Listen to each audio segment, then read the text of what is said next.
Clear है sir. ठीक है, so let's move to the next concept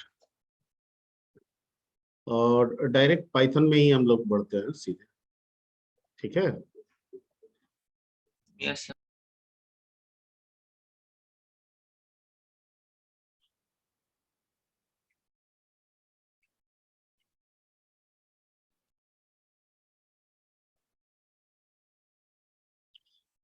single inheritance आपको बता दिए थे।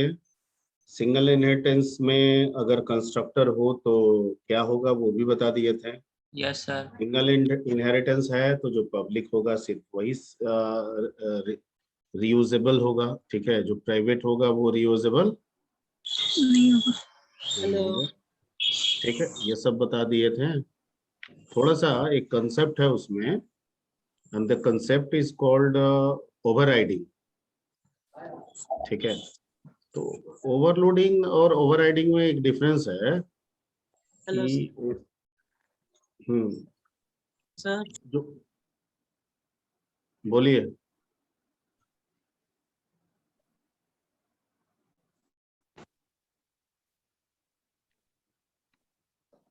अरे कौन सर बोल रहे थे? शंकर है सर।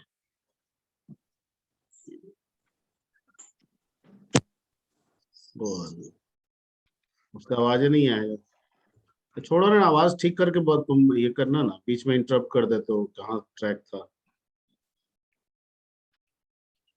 तो जैसे मैं बता रहा था कि ओवरलोडिंग में तो आपने सीख लिया कि भाई वन थिंग मैनी फॉर्मेट, आप एक ही चीज को कई अलग अलग टाइप में आप यूज कर रहे हैं। ठीक है, और ओवरराइडिंग में बताया था कि भैया एक फंक्शन के द्वारा जो एलोकेट किया गया मेमोरी है उसी नाम से एक दूसरा फंक्शन जो है उस मेमोरी को यूज करता है। This concept is called overriding. ठीक है, तो मैंने कहा था कि वहाँ ओवरराइडिंग का कंसेप्ट जब भी आएगा इनहेरिटेंस में आएगा। ठीक है, क्योंकि इनहेरिटेंस में हम दो क्लास लेंगे, एक बेस क्लास होगा एक ड्राइव क्लास होगा, और ये भी तभी होगा मेथड ओवरराइडिंग जब बेस और ड्राइव क्लास में दोनों में सेम नेम का मेथड आएगा, सेम नेम। ठीक है, यानी बेस में भी सेम नेम का है, ड्राइव में भी सेम नेम का है, बेस में भी सेम पैरामीटर का है, ड्राइव में भी सेम पैरामीटर का है। क्लियर? सेम नेम होना चाहिए दोनों में। तो होता क्या है, टेक्निकली क्या है कि जब हम ड्राइव का ऑब्जेक्ट बनाते हैं तो वो पहले बेस के लिए जाता है। कहाँ जाता है? पहले बेस के लिए जाता है। और ठीक है, पहले बेस के लिए जाता है। ठीक है, और बेस के लिए मेमोरी ऑक्युपाई करता है। तो ऑब्वियसली उसने बेस के जाके बेस के अंदर जो मेथड्स है उसके लिए मेमोरी ऑक्युपाई किया, और जब वो अपने लिए आया ड्राइव मेमोरी ऑक्युपाई करने के लिए तो देखा कि मेरे अंदर भी तो उसी नाम से फंक्शन है जो ऑलरेडी बेस के नाम में है, और रीयूजेबिलिटी का कंसेप्ट है। तो इसका मतलब ये हुआ कि मैं उसी मेथड के द्वारा जो एलोकेट किए गए मेमोरी है उसको मैं अपने मेमोरी के लिए यूज कर लेता हूँ। तो बेस का हटा देगा और अपना वाला वहां पे क्या कर देगा, डाल देगा। And this concept is called method overriding. Overriding. ठीक है, मैंने जितने पॉइंट्स बोले वो समझ में आया आपको? दोबारा बोलिए। ठीक है, ओवरराइडिंग का कंसेप्ट है, पहले ओवरराइडिंग क्या होता है। ठीक है, कि एक जगह पे कोई चीज है। ठीक है, यानी ये एक माउस रखा हुआ है और एक ऐसा ही दूसरा माउस है। ठीक है, तो इसको उसका कलर रेड है तो इसको हटाइए और उस पर रेड वाला को रख दीजिए। This concept is called overriding. Overriding. ठीक है, ओके। लेकिन ये होगा कब, कैसे सर? कौन ये वाला जो जो आपका रेड माउस है वो भी तो कहीं रखा हुआ है, और ये भी तो कहीं रखा हुआ है। उसके द्वारा उसके लिए इसका इस्तेमाल करना है, यानी वो अपने लिए इस प्लेस का इस्तेमाल करेगा। तो ये कैसे होगा? तो जब तक ये चीज इसके साथ इनहेरिट नहीं होगा तब तक ये जगह को कैसे यूज कर पाएगा? ठीक है, क्योंकि जब इनहेरिट होगा तो ये बेस है और ये मान लीजिए ड्राइव है। ठीक है, तो जो बेस वाला है वो ड्राइव को देने की कोशिश करेगा, करेगा ना। तो जैसे ही हम ड्राइव का ऑब्जेक्ट बनाएंगे, ड्राइव जो है वो पहले बेस को इन्वोक करेगा।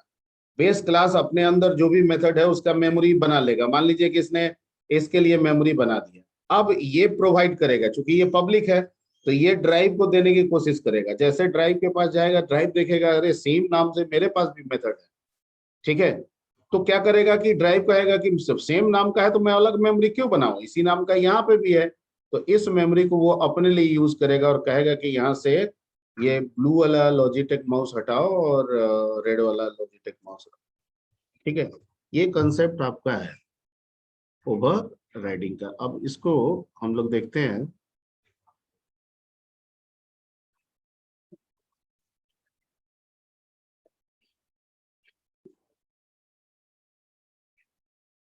जैसे मान लीजिए कि कोई क्लास आप कुछ भी बना लीजिए, क्लास एम बना लीजिए और इसके अंदर एक बना लीजिए शो, कुछ भी डाल दीजिए,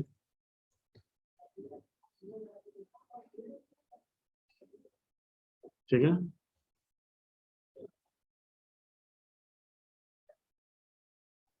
एक क्लास एन बना दिए, इसमें भी हमने क्या रख दिया,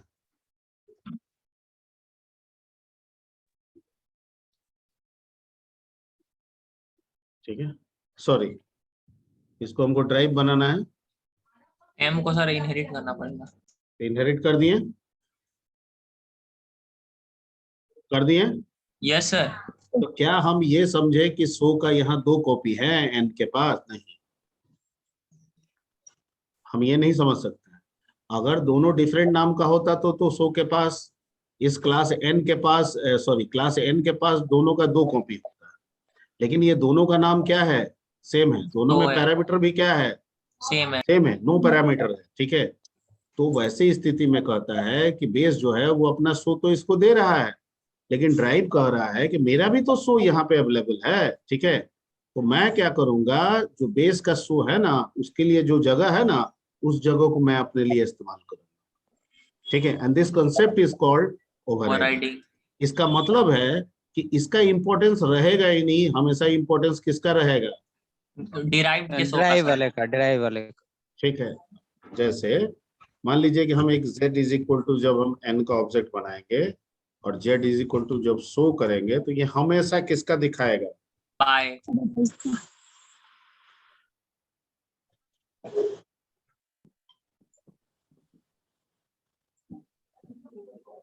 ठीक है। Yes sir.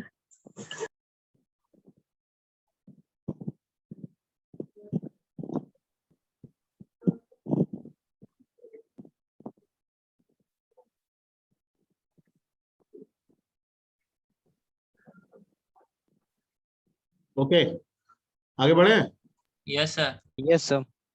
ओके, तो ये आपका हो गया, ये ओवरराइडिंग कॉन्सेप्ट जो हो गया मेथड ओवरराइडिंग।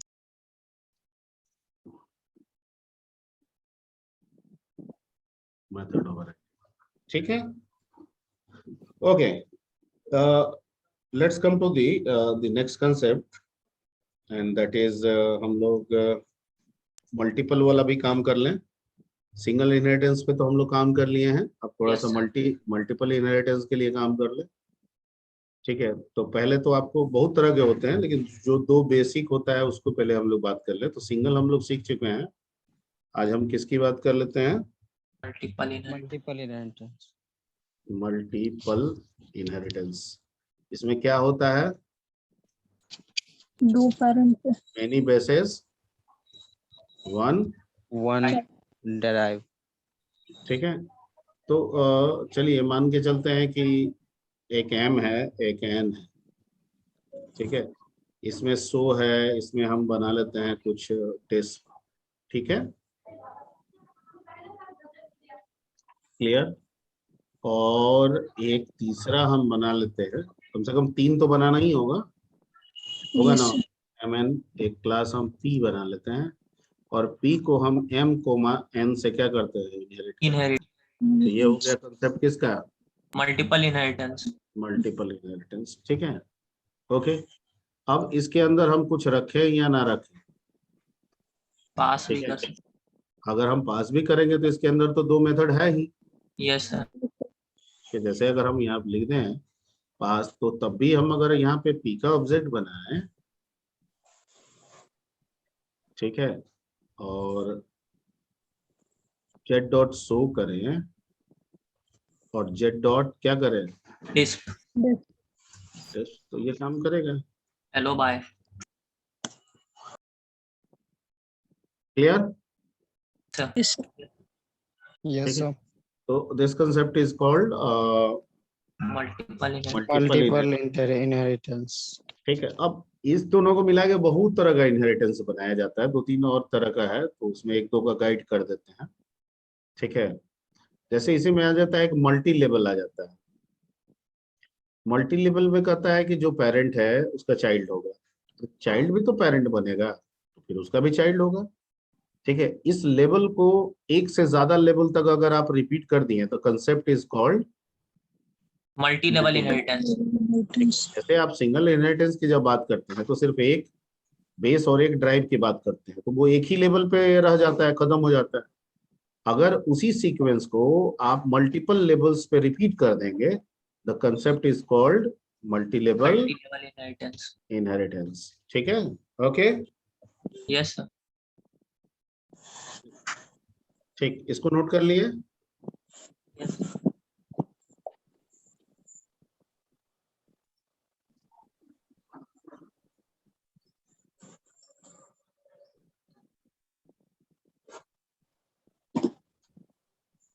सर क्लास को यूट्यूब लाइव भी करते हैं ना? आज नहीं की सर। मल्टी लेवल में हम क्या लिखेंगे? Many level sir. One base, one derived, and derive become Base. Base. base for another derive.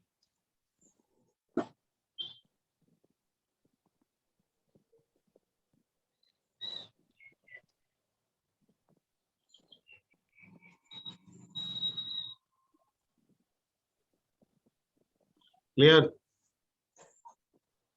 ठीक है, तो हम एक काम करते हैं, यहाँ पे m के साथ हम n को लगा देते हैं, लगा दिए, Yes, sir.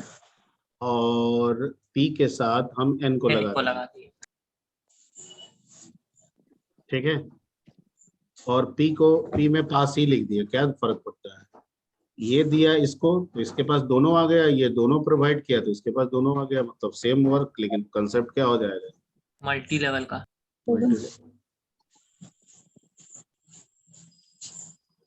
ठीक है, क्लियर? Yes sir.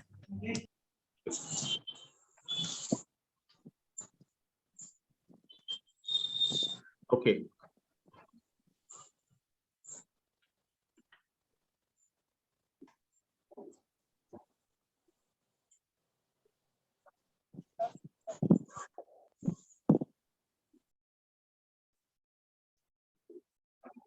और अगर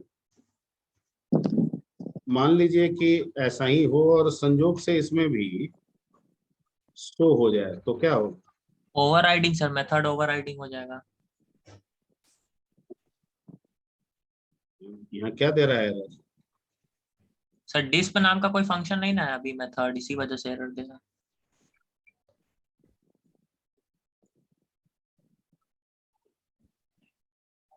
ठीक है, तो समझ रहे हैं, यस कहीं सर। पे भी किसी को भी यूटिलाइज किया जा सकता है। ओके, तो ये आपका इसमें कुछ हो गया। स्टैटिक मेथड तो आपको बता ही दिए थे।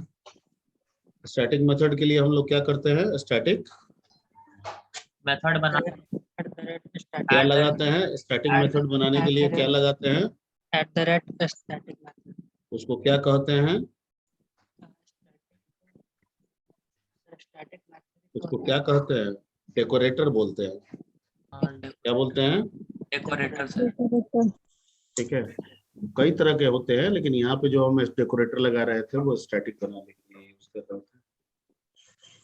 ठीक है, ओके,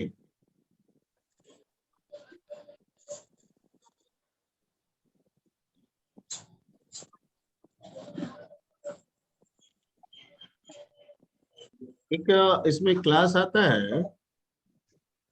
अच्छा, क्या हम कोई भी क्लास को जब यूज करते हैं, जैसे इनहेरिटेंस में आपको सिखाया गया कि sir inheritance basically code reusability के लिए हम यूज करते हैं, बिल्कुल सही है। लेकिन क्या हमारा यहाँ इनहेरिटेंस के रिस्पेक्ट में क्या हमेशा हमारी यही जरूरत रहेगी कि कोड की रीयूजेबिलिटी ही करें, या हमारी जरूरत ऐसे नहीं आ सकती है कि एक फॉर्मेट की रीयूजेबिलिटी करें और उस फॉर्मेट को हम अपने अनुसार जरूरत के अनुसार क्या कर दें, डिफाइन कर दें। जैसे मान लीजिए कि कोई फ्रूट है, फ्रूट एक कम्युनिटी है ना। फ्रूट कम्युनिटी हो गया ना, यस सर। एक अपने आप में ग्रुप हो गया, कम्युनिटी हो गया। तो चाहे फ्रूट कोई भी हो, फ्रूट होगा तो उसमें टेस्ट होंगे, ठीक है, उसका कलर होगा, ओके, टेस्ट होगा, कलर होगा, टेस्ट होगा, या तो वो मीठा होगा, या तो वो खट्टा होगा, या तो तीता होगा, व्हाटएवर जो भी है, ठीक है। कलर होगा तो कोई ग्रीन होगा, कोई रेड होगा, कोई येलो होगा, कोई ब्राउन होगा, कोई ब्लैक होगा। मैं जो बोल रहा हूँ समझ में आ रही बात? Yes Yes, sir. sir. Yes sir. ठीक है। तो मान लीजिए कि हम फ्रूट जो हम कम्युनिटी डिफाइन कर रहे हैं, हमारा पर्पस क्या है इससे? हमारा पर्पस यही ना है कि हम फ्यूचर में इससे मैंगो को रिप्रेजेंट करें, गुआवा को रिप्रेजेंट करें, ग्रेप्स को रिप्रेजेंट करें, बनाना को रिप्रेजेंट करें, ठीक है। मैं जो बोल रहा हूँ समझ में आ रही बात? Yes sir. तो जिसको Yes, भी sir. करेंगे उसमें तो टेस्ट होगा ही, उसमें तो कलर होगा ही, ठीक है।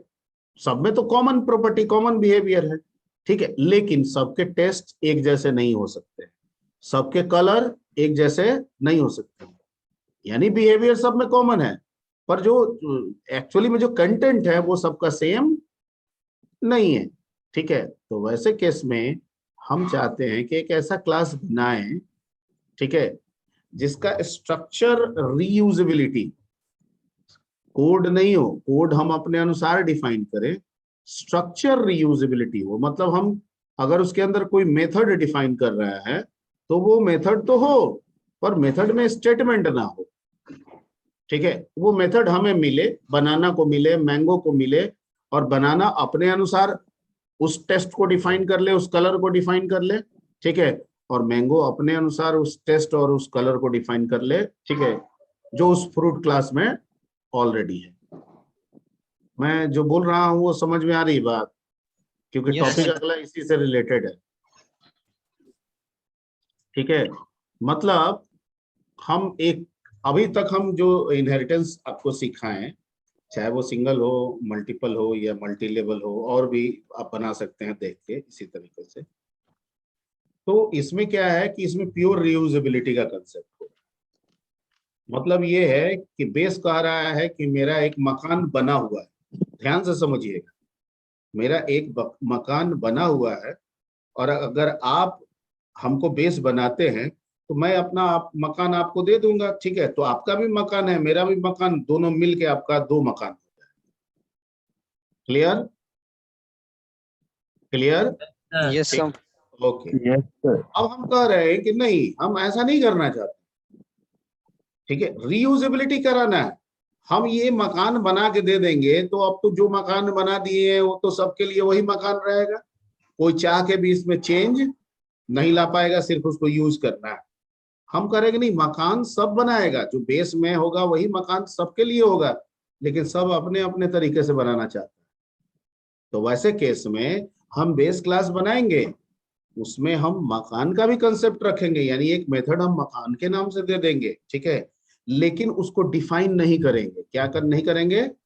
डिफाइन नहीं डिफाइन करें। नहीं नहीं करेंगे, ठीक है। मतलब कि हम बेस क्लास बनाएंगे लेकिन घर नहीं बनाएंगे, उसका नक्शा बना देंगे, और नक्शा बना के रख दिए हैं, और जो हमको इनहेरिट करेगा उसको हम नक्शा देते जाएंगे, ठीक है। अब नक्शा में लिखा हुआ है कि यहाँ आपको खिड़की बनाना है, अब आप खिड़की अपने अनुसार बना लीजिए, आप उस जगह पे खिड़की अपने अनुसार बना लीजिए, ठीक है, आपको मर्जी है तो स्क्वायर बनाइए उस जगह पे, आप उस दूसरे को मर्जी है तो वहां पे राउंड में बना ले, वो आप अपनी अपनी। मैं जो बोल रहा हूँ समझ में आ रही बात? Yes sir. Yes sir. तो कहता है कि एक ऐसा हमें बेस क्लास बनाना है जिसमें डिक्लेरेशन हो, पर डेफिनेशन, नहीं। जिसके मेथड्स में डिक्लेरेशन हो पर डेफिनेशन ना हो, और जब उसको रीयूजेबिलिटी कराया जाए तो जो उसको रीयूज करेगा ना वो उसको अपने तरीके से क्या करेगा, डिफाइन करेगा। और ऐसा क्लास जिसके अंदर ऐसे मेथड हो जिनका डिक्लेरेशन हो, डेफिनेशन ना हो, वैसे क्लास को एब्स्ट्रैक्ट क्लास कहते हैं। और उसके अंदर जो मेथड जिसमें सिर्फ डिक्लेरेशन है, डेफिनेशन नहीं है, वैसे मेथड को हम लोग एब्स्ट्रैक्ट मेथड बोलते हैं। क्लास को एब्स्ट्रैक्ट क्लास, मेथड को एब्स्ट्रैक्ट मेथड। ठीक है, ओके। कुछ लैंग्वेजेस में एब्स्ट्रैक्ट क्लास और इंटरफेसेज ये दो टर्म मिलता है, जैसे जावा वगैरह पढ़िएगा या C++ और भी कहीं पढ़िएगा तो वहां पे थोड़ा सा डिफरेंसेस है। जैसे हम जो अभी आपको बताए हैं, ठीक है, वो एक तरह का टेम्पलेट हो गया। वी कैन से दैट कि abstract class is a template class. ठीक है, ओके। तो कुछ जगहों पे क्या होता है ना कि टेम्पलेट को दो पार्ट में बांट दिया गया है, partial template, full template. Partial template, full template. Partial template उसको जिसमें कुछ डिक्लेयर हो, कुछ डिफाइन, कम से कम एक डिक्लेयर हो बाकी डिफाइन हो, ठीक है, या सब डिक्लेयर हो एक डिफाइन, तो इसको हम लोग बोलेंगे पार्शियल। क्या बोलेंगे? पार्शियल। और एक हो गया कि नहीं सारा का सारा डिक्लेयर हो, ठीक है, तो उसको हम लोग क्या बोलेंगे? फुल। फुल। ठीक है। तो जहां पे जैसे जावा पढ़िएगा, जावा या C++ में, तो जावा में कहता है कि जो पार्शियल होगा उसको तो हम एब्स्ट्रैक्ट क्लास करेंगे, लेकिन जो फुल होगा उसको हम लोग इंटरफेस करेंगे। ठीक है। और पाइथन कहता है कि यहाँ दोनों के कंसेप्ट एक ही चीज से मिलते हैं, and that is a abstract class. अगर कहें तो वो इंटरफेस भी है, या इंटरफेस कहें तो वो एब्स्ट्रैक्ट क्लास भी है, क्योंकि यहाँ पे पार्शियल वर्शियल का कोई कंसेप्ट नहीं है। यहाँ पे जो भी कंसेप्ट है वो किसका है? फुल का। Point clear? Yes sir.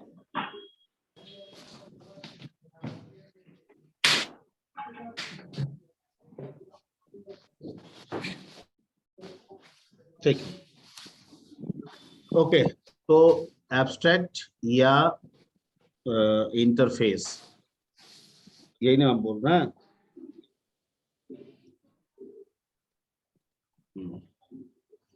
इसको मिटा देते हैं, और जो टॉपिक हम लोग उठाए हैं क्या है? Abstract An interface. क्लास और इंटरफेस। Face class. ठीक है। क्लास हैविंग एब्स्ट्रैक्ट मेथड, है ना,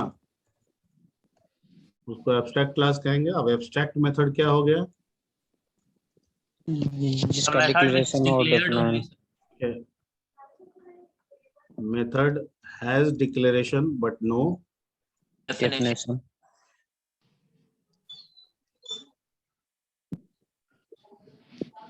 ठीक है, ओके। अब हमें ये बनाना है, ठीक है, और जैसे फ्रूट्स वाला लेके बनाया है तो उसी पे समझा देते हैं, है ना? कोई दिक्कत? तो नो हमें एक sir. No abstract sir. Class, हाँ नो। हाँ, एक और चीज है कि एब्स्ट्रैक्ट क्लास का, चूंकि एब्स्ट्रैक्ट क्लास में कुछ भी डिफाइन होता नहीं है तो उसका इंडिविजुअल मीनिंग नहीं होगा। मतलब हम उसका ऑब्जेक्ट बनाए, उसको यूज करें, पर्पस लग रहा है आपका, जब उसमें कुछ है ही नहीं तो हम इंडिविजुअल उसका ऑब्जेक्ट कैसे बना सकते हैं? तो एब्स्ट्रैक्ट क्लास का इंडिविजुअल मीनिंग नहीं है, उसका मीनिंग सिर्फ और सिर्फ इनहेरिटेंस के साथ। किसके साथ है? इनहेरिटेंस। इनहेरिटेंस के साथ। किसके साथ है? इनहेरिटेंस। ठीक है, okay. No inheritance, no meaning of abstract और interface class. Clear? Yes. Yes. Yes sir. पहले हम बनाते हैं क्लास, किस नाम से बनाते हैं? एब्स्ट्रैक्ट ही नाम से बनाते हैं, नहीं फ्रूट, ठीक है। Yes, sir. और डेफ एक बना देते हैं टेस्ट, ठीक है? लेकिन इसको हमको क्या बनाना है, इसमें हमको कुछ भी नहीं रखना है, तो क्या करेंगे? पास। ना ना, पास का मतलब फ्लो को पास करना होता है, अच्छा। ठीक है। पास ये नहीं कहता है कि डिक्लेरेशन मतलब स्टेटमेंट नहीं है।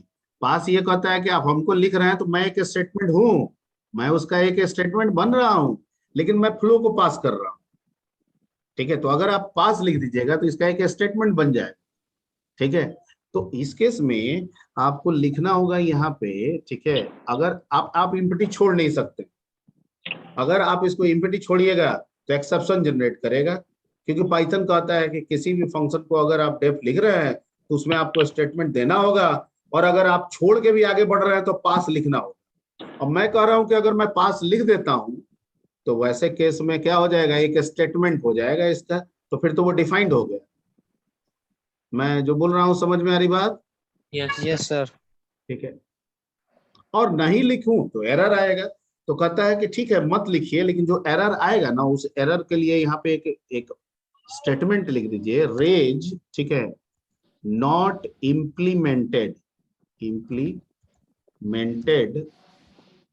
एरर, ठीक है।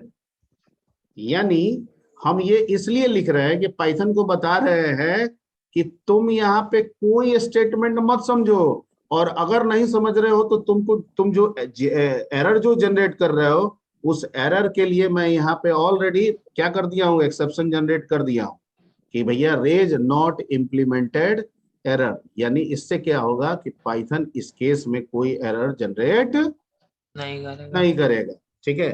तो एक फंक्शन बना दिए, यानी इस लाइन को लिखने से ये फंक्शन क्या बन गया, एब्स्ट्रैक्ट बन गया। क्या बन गया? Abstract. Abstract.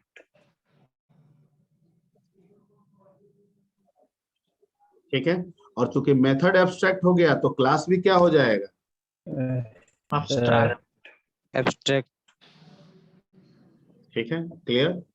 तो एक टेस्ट बना दिए, एक और क्या बना दे, कलर बना देते हैं, बस दो ही रखते हैं। और यहाँ इसमें भी क्या लिखना होगा, रेज नॉट इम्प्लीमेंटेड एरर, जैसे लिखा हुआ है वैसे ही, जो छोटा है वो छोटा, जो बड़ा है वो बड़ा, ठीक है। नॉट इम्प्लीमेंटेड एरर में एन बड़ा है, आई बड़ा है, ई बड़ा है, ये ध्यान रखिएगा, ठीक है। प्री डिफाइंड क्लास है वो। Clear? Yes sir. Yes, sir. चलिए, तो एक एब्स्ट्रैक्ट क्लास बन गया, उसमें एब्स्ट्रैक्ट मेथड है जिसमें डिक्लेरेशन है, डेफिनेशन नहीं है। अब मान लीजिए कि हम एक क्लास बना रहे हैं मैंगो, तो हम चाहेंगे ना कि फ्रूट वाला चीज उसको मिल जाए, क्योंकि मैंगो में भी तो टेस्ट होता है, ठीक है। तो ये टेस्ट को अपनी तरीके से डिफाइन कर ले, Yes, sir. ठीक है। प्रिंट कुछ भी लिख दीजिए, यहाँ पे कुछ भी कर सकते हैं, Yellow. टेस्ट टेस्ट, अच्छा टेस्ट स्वीट सर. ठीक। और दूसरा डेफिनेशन है, क्या आएगा, कलर,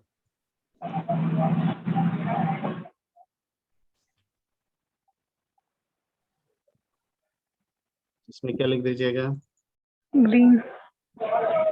येलो। पका हुआ आम नॉर्मली येलो होता है, ग्रीन भी होता है कुछ,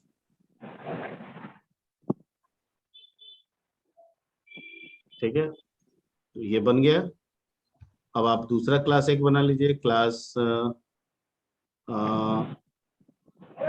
एप्पल. खट्टा में क्या ले लें, ऑरेंज ले लें, Yes, sir. ऑरेंज तो खट्टा होता है ना, yes Yes, sir. Orange fruit, def test, क्या हो गया, स्टार. Sir. Sir.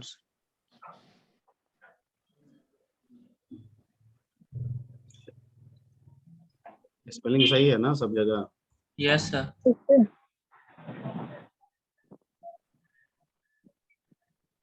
और इसका कलर, इसका भी तो I think yellow he Orange, होता है। Orange, orange colour. ठीक है, अब मान लीजिए हमको नहीं बनाना है, अब क्लास हम बना लेते हैं, कुछ भी अपना मेन टेस्ट क्लास बना लेते हैं। ठीक है, और इसमें हम यूज करना चाहते हैं किसको? ठीक है, ये डायरेक्ट आइए ना, सीधे मेन में आइए, मेन मॉड्यूल में आइए और m बना लीजिए, m इज इक्वल टू क्या लिख दीजिए?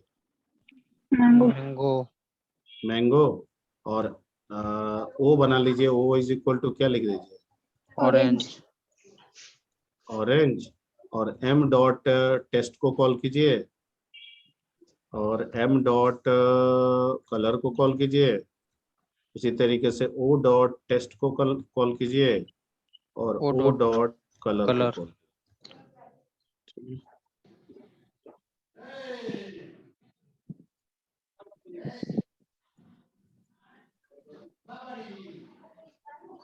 ठीक है, सो Yes, sir. This is called abstract और इंटरफेस क्लास। तो इसको आप लोग नोट कर लीजिए इस तरह से, जहां जरूरत पड़ेगा। ठीक है, तो फॉर्मेट बना के भी, टेम्पलेट बना के भी रीयूजेबिलिटी कराया जा सकता है।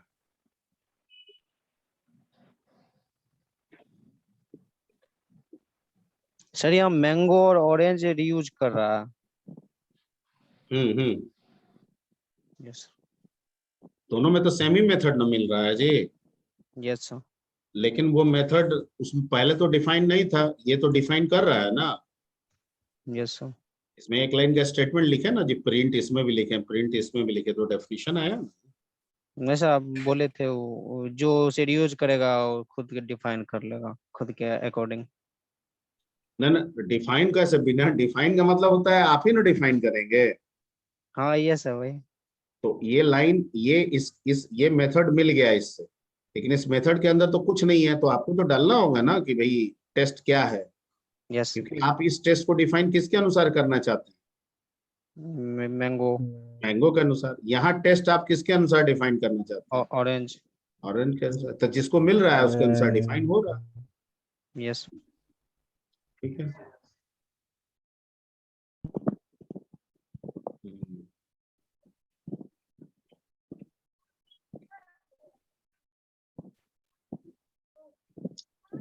ठीक है, थोड़ा सा इस कंसेप्ट से बाहर निकले, अब आगे की ओर बढ़ना है। ये क्लियर है? इसमें कहीं कोई दिक्कत एक और रन नहीं है? करो। कर लिया है? हेलो ठीक सर। है, बस आप हेलो। बना लीजिए इसको, इसको बना के, ठीक है, इस पे गहन अध्ययन कीजिए कि और क्या क्या इसको दिमाग लगाया जा सकता है। हेलो ये सर।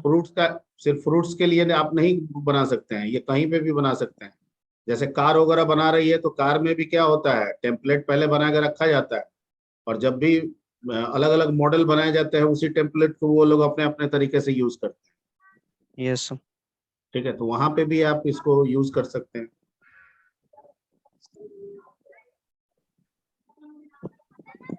चलिए आगे बढ़ते हैं। अच्छा, a is equal to 12, b is equal to 13, और प्रिंट लिखें a प्लस b, तो क्या करेगा? 25। 25 सर। क्यों 25? प्लस कर देगा ऐड जोड़। करेगा। ऐड। ठीक, ठीक, सही बोले।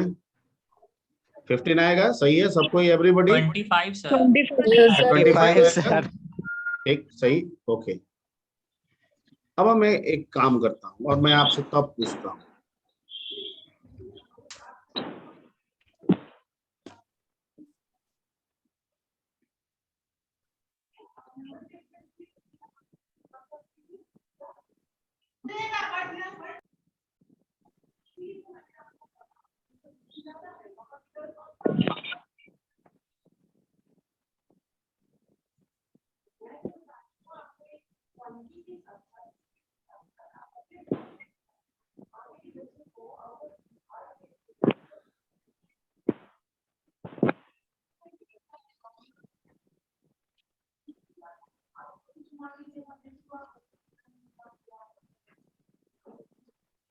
अब क्या होगा? एरर जनरेट करेगा सर। क्यों?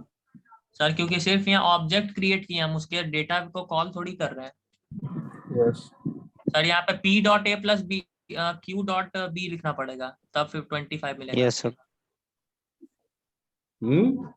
p डॉट कॉल करना होगा। p dot a plus q dot b करना पड़ेगा सर यहाँ एडिशन में, अगर अच्छा उतना। चलिए, अच्छा चलिए हटाइए, ठीक है, एरर आएगा आपके अनुसार।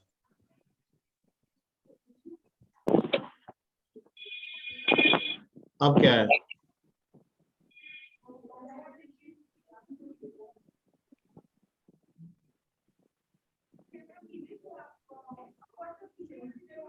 ठीक है, वो एरर आएगा अभी, अभी भी तो एरर ही आएगा सर। अभी भी एरर आएगा। Okay okay okay okay. तो क्यों एरर आएगा? आपको ये प्लस के साथ क्या दिक्कत समझ में आ रहा है? सर बेसिकली सर उसका डेटा जो है ना सर, क्लास का डेटा, उसको सर यूज कॉल नहीं ना कर रहे हैं अभी। अच्छा, तो इसके पहले जो डायरेक्ट हम लिखे थे x is equal to 12 y is equal to 13 print x plus y, वो बोले थे कि सही है, हाँ। वो क्यों सही है, ये क्यों सही नहीं? यहाँ क्लास का कॉन्सेप्ट यूज कर रहे हैं सर। क्लास और ऑब्जेक्ट। वहां पे क्लास का कंसेप्ट नहीं था, नो Yes. सर। वो डायरेक्ट, ठीक है। तो वहां प्लस क्यों वैलिड हो जा रहा है? इसलिए वैलिड हो जा रहा है ना कि x और y दो न्यूमेरिक टाइप के वैल्यू है, और न्यूमेरिक टाइप पाइथन फॉलो करता है, और न्यूमेरिक टाइप पाइथन फॉलो करता है, इसलिए प्लस ऑपरेटर असाइन हो रहा है। और यहाँ Yes. जो वैल्यू है वो क्लास के अंदर है, और क्लास, ठीक है, प्री डिफाइंड टाइप नहीं है पाइथन का, ये तो यूजर डिफाइंड टाइप है। यस ये सर, क्या है? User user defined type. User defined type.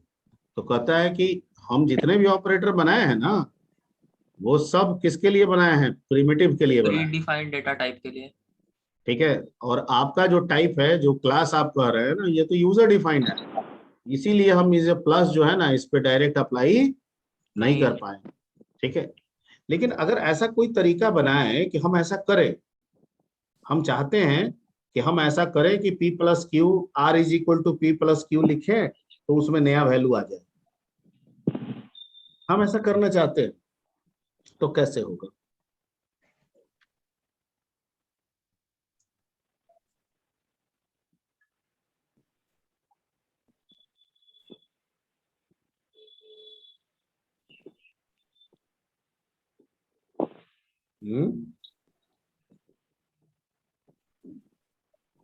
तो दिमाग काम कर रहा है, कैसे होगा? तो कहता है कि ऐसे तो होगा नहीं, क्योंकि प्लस प्लस जो है, प्लस के बारे में जो जानकारी पाइथन में लिखी है वो प्रिमिटिव्स के लिए लिखी है, ठीक है।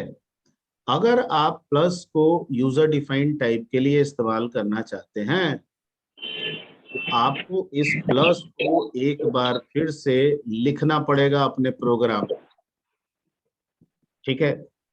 आपको इस प्लस ऑपरेशन के बारे में फिर से लिखना पड़ेगा, और अगर आप इस प्रोग्राम में प्लस के बारे में लिख देंगे, ठीक है, तो जो आपने क्लास का ऑब्जेक्ट p और q बनाया है, इस पे आप डायरेक्ट ऑपरेशन परफॉर्म करा सकते हैं, यानी p प्लस क्यू स्टेटमेंट जो लिखा हुआ है उसे आप वैलिड बना सकते हैं, ठीक है। क्लियर? ओके। तो अब क्या है कि प्लस पहले से भी लिखा हुआ है सर, और आप कह रहे हैं कि प्लस दोबारा लिखिए प्रोग्राम में, तो जो हम लिखेंगे वो पहले वाला जो लिखा है वो क्या होगा? तो कहता है कि जो पहले वाला है ना, ठीक है, उसको ओवरलोड करेगा। क्या करेगा? ओवरलोड करेगा, यानी जब ये Overload. काम होने जाएगा तो वो उसको रिस्ट्रिक्ट करेगा, कहेगा कि मेरे पास लिखा हुआ है ना, तो यही मान्य होगा, वो मान्य अभी नहीं होगा। सो दिस कंसेप्ट, चूंकि हम इसमें ऑपरेटर के लिए फंक्शन बना के एक डिफाइंड फंक्शन को दूसरे फंक्शन से रिप्लेस कर रहा है, ओवरलोड करा रहा है, and that's why the concept is called operator operator overloading, ठीक है। इसलिए इस कंसेप्ट को क्या नाम दिया गया? Operator overloading. क्लियर? ठीक है, तो ये स्टार्ट आज नहीं कर रहे हैं, नेक्स्ट क्लास में इसके बारे में चर्चा करेंगे। अभी एक इंट्रो आपको दे दिए हैं ताकि आप इस चीज को जाके थोड़ा सा देखें, ठीक है, कि क्या है। यानी हर जगह आपको ऑपरेटर को ओवरलोड करने की जरूरत पड़ेगी, चाहे वो आपका पाइथन हो या C++ हो, ठीक है, ओके, या कोई अदर लैंग्वेजेस हो, ठीक। जहां पे आप ऑपरेटर को जब भी आप अपने यूजर डिफाइंड टाइप के साथ डायरेक्ट यूज करने की कोशिश करेंगे, ठीक है, बिना उसके डेटा को एक्सेस किए हुए डायरेक्ट आप उसके ऑब्जेक्ट पे अप्लाई करने की कोशिश करेंगे, आपको ऑपरेटर को दोबारा लिखना पड़ेगा। और जब जब आप किसी डिफाइंड ऑपरेटर को दोबारा अपने प्रोग्राम में लिखेंगे, concept is called operator overloading, ठीक है। क्योंकि इसके पहले जब भी आप प्लस लिख रहे हैं कहीं से आ जा रहा है ना, फंक्शन कॉल हो जा रहा है प्लस का, ठीक है।